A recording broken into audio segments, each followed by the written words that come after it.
Hi, welcome back to another video in the series that I'm doing while we wait for the second season of the One Piece live-action adaptation.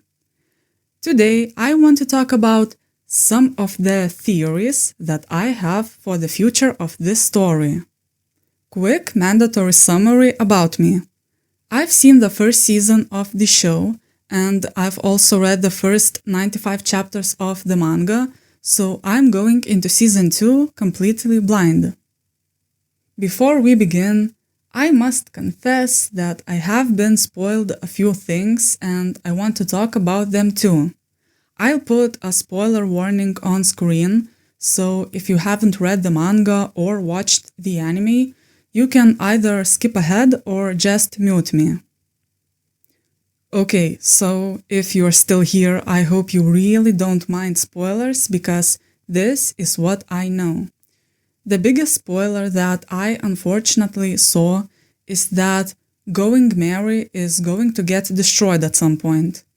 I don't know how or when, but I do know that this ship won't be our home until the end of the story.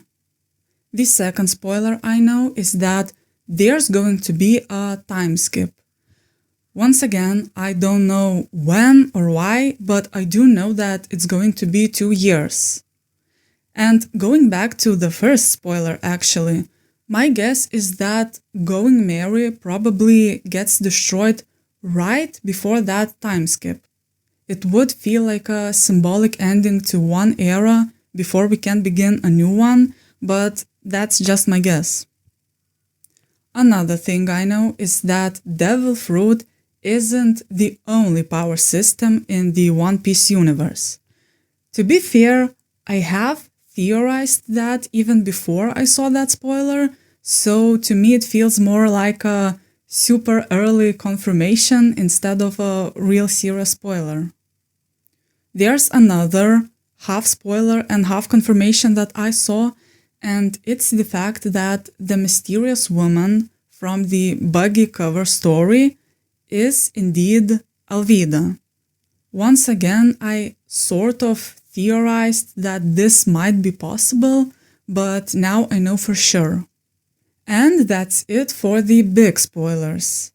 Of course, over the years I saw some names of characters, of places, of arcs, but without the context, those names alone, in my opinion, aren't serious spoilers.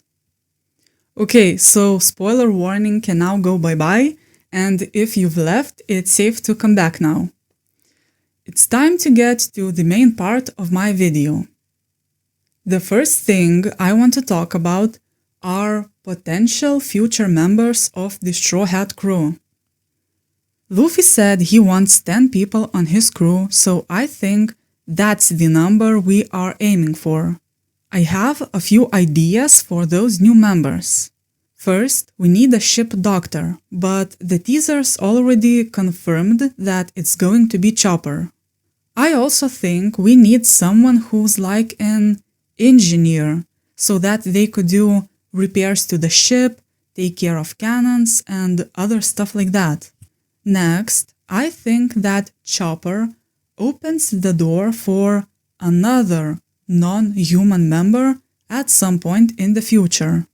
I also think that at least one other member of the Straw Hats will be a Devil Fruit user like Luffy. And my last guess is that at least one new member has to be a girl. We already have friendships between boys and a girl, and the only dynamic that is currently lacking in our crew, in my opinion, is a friendship between girls. If my theory is correct and we really are expanding our crew, then I don't think that all new members will join in Season 2. I think that East Blue Saga served as an introduction to the core crew, but the rest of the members, if we even get any, of course, will join slowly and definitely not in each new island that we visit. Okay, now let's move on to my other theories. When it comes to Baroque works, I believe the trailers did not show number one yet. I have no good arguments for this one, but that's my guess. Next, I think that the blue-haired girl will have some kind of redemption arc. The teasers implied that she's from Baroque works, but there were also a few shots where she seemed to stand with our crew facing common enemies, so I think she's actually one of the good guys. My next theory is about the Marine plotline. I was a bit shocked to find out that in the manga, Garp didn't even appear in the East Blue. And while I loved that whole storyline in the show, his whole arc with Luffy got fully wrapped up by the end of season 1, so at first, I had no idea what role could he possibly play in season 2. But after doing a season 1 rewatch, I think I have a pretty solid theory. Episode 1 established that before going after Luffy, Garp was actually pursuing Baroque works. So, my theory is that in season 2, instead of being tied to the Straw Hats, the Marine plotline will instead be tied to Baroque works. To add to this theory, I also think we will see a training arc for Kobe and Helmeppo, and I also think we will get a couple more hints about the world government and also about Garp's past, but I doubt it will be anything significant yet. My next theory is about that story that Nami read to Zoro while he was unconscious. It was about someone named Noland and a treasure at the bottom of the sea. From the manga, I also know that Buggy found a map that also supposedly led to a treasure at the bottom of the sea. My theory is that these two scenes are connected and that sooner or later the Straw Hats will discover this treasure. Next, I think that Zoro's new swords will be special. Maybe they will be special in a literal sense, like having some sort of special properties, or maybe they will be special in their sentimental value, but I definitely don't think they will be just generic replacement swords you can get anywhere.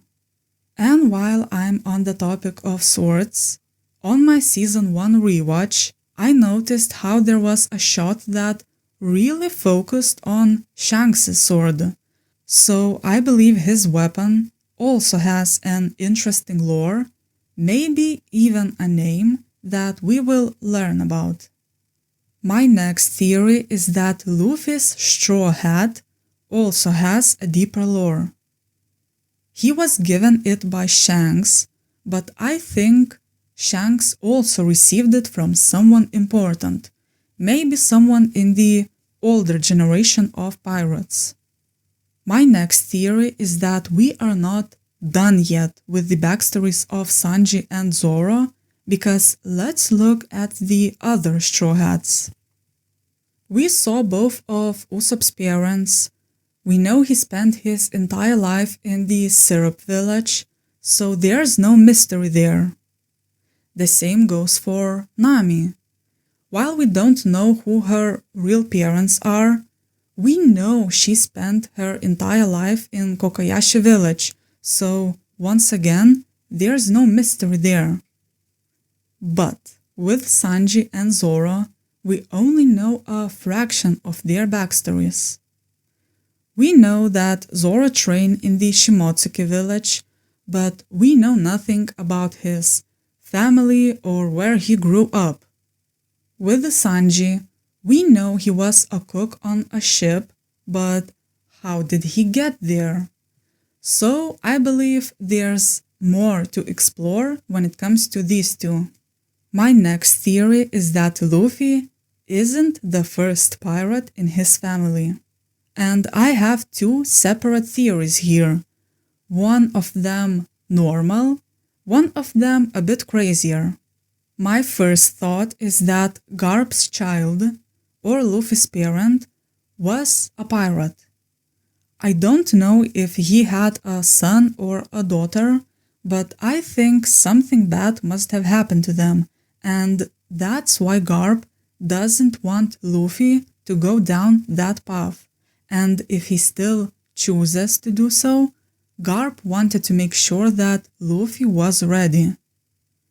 My second theory, the crazier one, is that Garp himself used to be a pirate.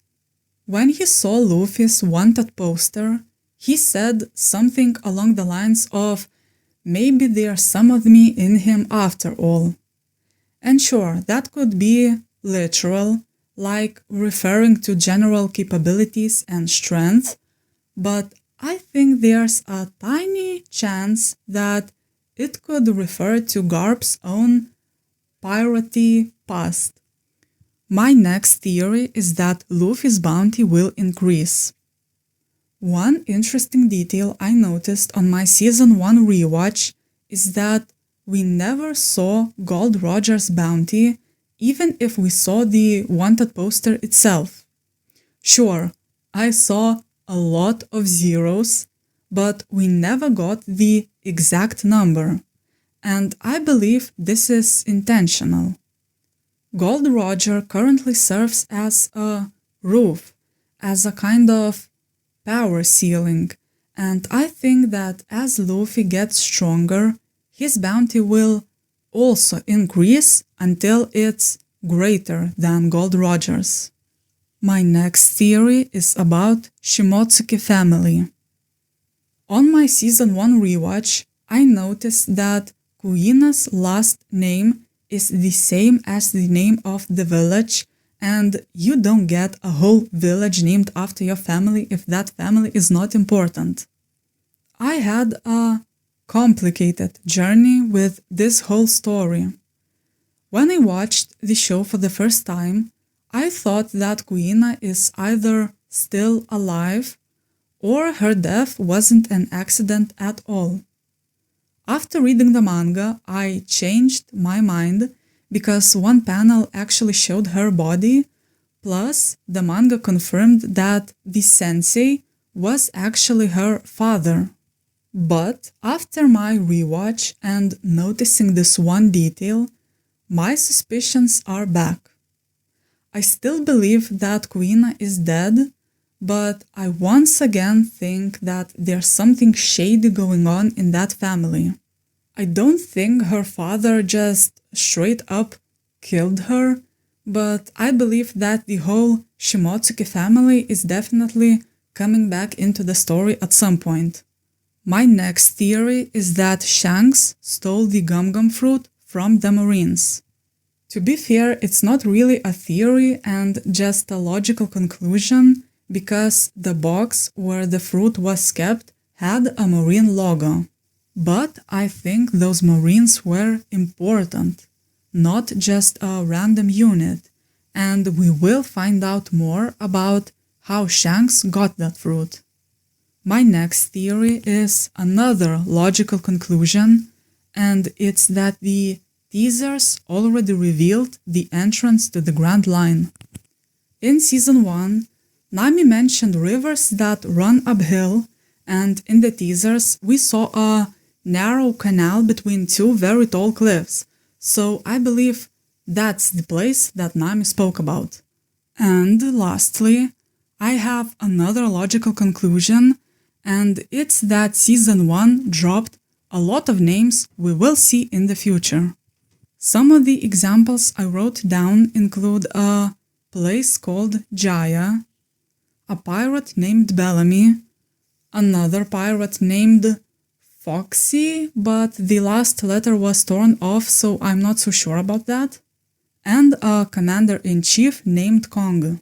I don't think we will see all of these things in Season 2, because it seems to be focused on the assassins instead, but I'm expecting the Straw Hats to meet these people and visit these places at some point in the future. And I think that's all I have at this moment in time.